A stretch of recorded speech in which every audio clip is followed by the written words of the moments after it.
Tired of dealing with annoying flies, fruit flies, and gnats in your home? The Zevo Flying Insect Trap is your ultimate solution. Don't wait. Check out the link in the video description now to get your Zevo Flying Insect Trap on Amazon and enjoy a bug-free home today.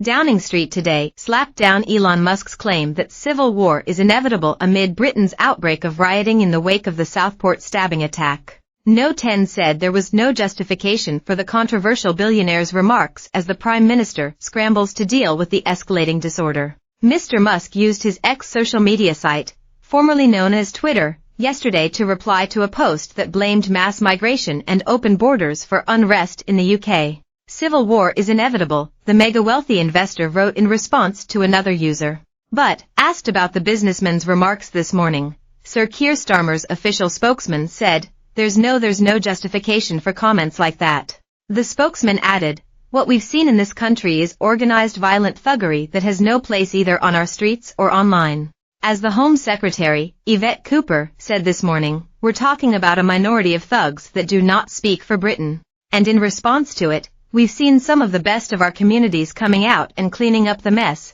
disruption of those that don't speak for our country. We've seen a response from people that do speak for our country. I think you can tell from that the PM does not share those sentiments. The clash between Downing Street and Mr. Musk came as the government piled fresh pressure on social media companies, such as X, to remove criminal material and hate-filled misinformation from their sites. Sir Keir himself warned that anyone whipping up violence online will face the full force of the law, while Technology Secretary Peter Kyle said social media firms providing a platform for this hate must go further in tackling it.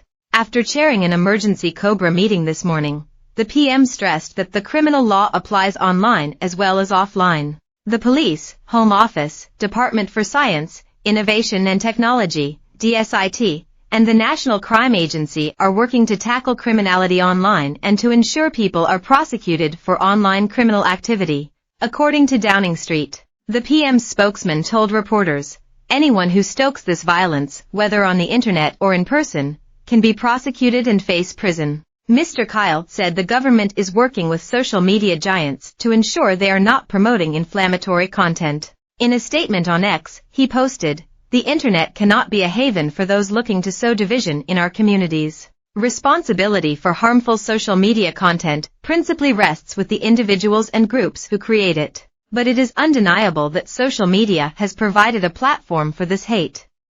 We have been clear with these companies they also have a responsibility not to peddle the harm of those who seek to damage and divide our society, and we are working closely with them to ensure they meet that responsibility. Number 10 also warned that action by social media firms to tackle harmful material doesn't go far enough. Sir Keir's spokesman said, the government is working with social media platforms to ensure that they are removing content quickly, that their processes are in place. But there is more that they can and should be doing, as I think the Prime Minister has said, to counter misleading and inflammatory material hosted on their platforms. They have a responsibility to ensure the safety of their users and online spaces to ensure that criminal activity is not being posted on their platforms.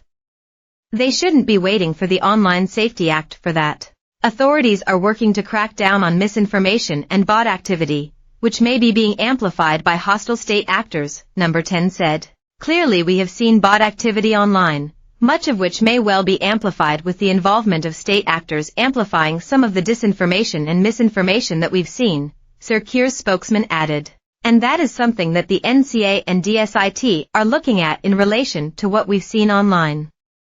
I obviously can't get into more detail than that, but it is clearly something that is being looked at. The PM's spokesman declined to get into more detail on which states may be behind it, but added that it is clearly something that is being looked at.